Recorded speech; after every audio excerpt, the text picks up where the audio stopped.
Hello বন্ধুরা, কি অবস্থা সবার? আশা করি সকলেই অনেক ভালো আছেন। আমিও অনেক ভালো আছি। আজকে আমরা যাচ্ছি এয়ারপোর্ট। আমাদের খুব কাছের একটা বন্ধু চলে যাচ্ছে আজকে সৌদি আরব।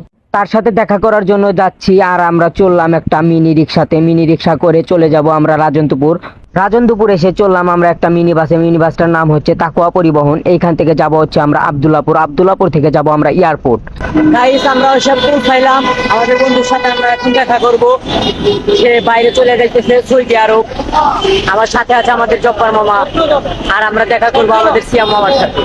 সবাই দেখা হবে সিয়াম মামার কাছে গিয়ে। হাঁটতে হাঁটতে চলছি আমরা ভেতরের দিকে গিয়ে আমরা বন্ধুর সাথে দেখা করব। বন্ধুরে কল দিয়েছিলাম, বন্ধু বললো আমরা টার্মিনাল 2 এর সামনে আছি বট গাছের নিচে, আমরা যাব বট গাছের নিচে।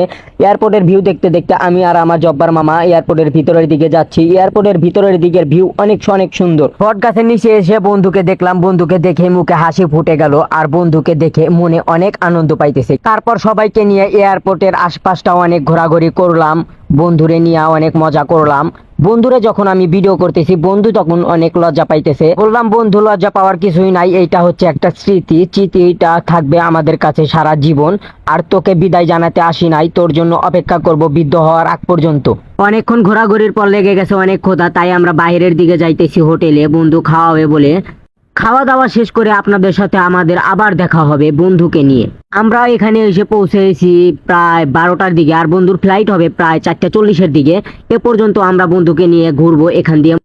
বন্ধু চলে যাবো, যাক, মন খারাপ হইতেছে প্রচুর, আফসোস লাগতেছে প্রচুর যে তারে আর দেখতে পারবো না, তার সাথে আর আড্ডা দেওয়া হবে না। কিন্তু কিছু করার নাই, যার যার লাইফ সেটেল করতে ব্যস্ত হয়ে পড়তে হবে, নিজের ফ্যামিলি চালাতে হবে। এখন প্রায় 1টা বেজে গেছে, আর রেমিটেন্স যোদ্ধারা আসতেছে আর যাইতেছে, কারো চোখে পানি কারো চোখে হাসি। তারপর আমাদের এক ভাই বলল, তোমরা তোমাদের বন্ধুকে নিয়ে এয়ারপোর্টের আশপাশটা আরো সুন্দরভাবে ভালোভাবে ঘুরে দেখো, তোমরা আর কিছুক্ষণ পরে সময় পাবে না, আড্ডা দাও, অনেক মজা করো।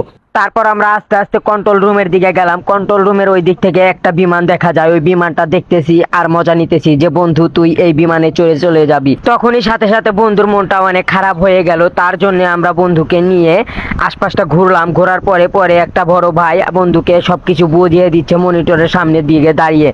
তারপরে বন্ধুকে নিয়ে গেলাম, বন্ধুর ব্যাগ এবং গাড়িগুলো গোছালাম এক জায়গায়। কিন্তু অপেক্ষা করতেছি এক ভাইয়ের কাছে বন্ধুর পাসপোর্ট এবং কাগজপত্র সবকিছু ছিল, তার জন্য অপেক্ষা করতেছি তারা আসবে, তারপরে বন্ধু ভিতরে ঢুকবে। অনেকটা সময় অপেক্ষার পর ভাইটি চলে আসলো বন্ধুর কাগজপত্র এবং পাসপোর্ট নিয়ে তার হাতে দিয়ে দিল।